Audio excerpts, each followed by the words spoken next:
En el segon bloc, les constitucions estableixen les obligacions,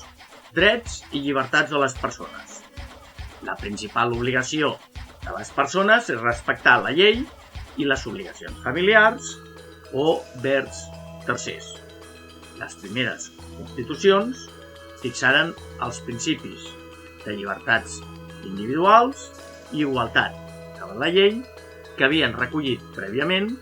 les declaracions de drets, com el Bill of Rights anglès o nord-americà, o la Declaració de Drets de l'Home i el Ciutadà francesa de 1789. Entre els primers drets o llibertats individuals o de les persones recollits en els textos constitucionals,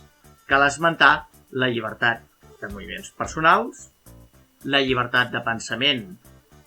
o d'opinió, o també dita llibertat d'expressió, i vinculada a aquesta la llibertat de premsa o impremta, la llibertat de reunió, la llibertat de manifestació, la llibertat d'associació en els seus diferents àmbits, cultural, esportiu, polític, sindical, econòmic o empresarial. També recullen les llibertats associades al lliure exercici d'una professió i d'empreses econòmiques, o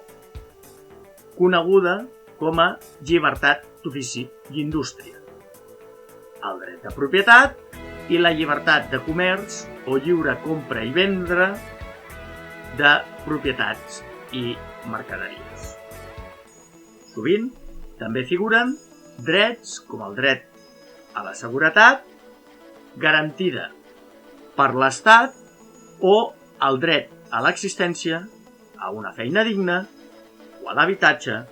que serien els anomenats drets socials, derivats dels principis d'igualtat social il·lustrats, defensats i desenvolupats pel socialisme i base de l'actual estat del benestar de molts països europeus, conformat per sanitat gratuïta, assegurança per malaltia o accident laboral, subsidi d'atur, maternitat, pensions, etc. Entre les llibertats i drets individuals amb una regulació que ha patit canvis històrics rellevants, cal esmentar la llibertat de consciència religiosa, de culte, i el dret de sufragi. Durant el segle XIX, només les constitucions de tipus republicà establiren clarament la llibertat religiosa o de culte en forma de laïcisme o tolerància religiosa, mentre en les constitucions més conservadores, generalment monarquies constitucionals, sovint l'Estat es declarava confessional o considerava una religió com a oficial, situació que encara mantenen molts estats del món islàmic o alguns també d'Europa, com Anglaterra, Noruega, Dinamarca, Grècia i algun altre. En el dret de sufragi, les constitucions conservadores establiren restriccions al dret de vot, generalment vinculades al nivell d'ingressos, riquesa o propietat, però també a altres requisits com la capacitació professional o acadèmica o saber llegir i escriure. És el sufragi censatari, generalment associat a la idea de sobirania nacional, és a dir, només els que complien els requisits de ciutadania formaven part de la nació i podien entrar dins el cens electoral i, per tant, votar. D'aquí l'etimologia del terme, de cens, sufragi censatari. Mentre en les constitucions més progressistes o democràtiques, el sufragi universal o dret de vot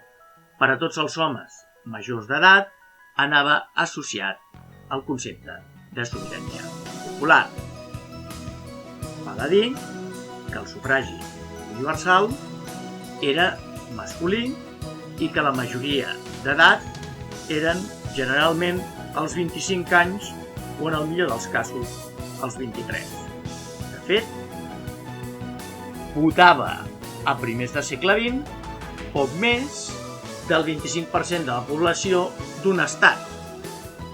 La progressiva reducció de la majoria d'edat a l'entorn dels 20 anys i el sufragi femení convertiren el sufragi universal en un dret per una immensa majoria.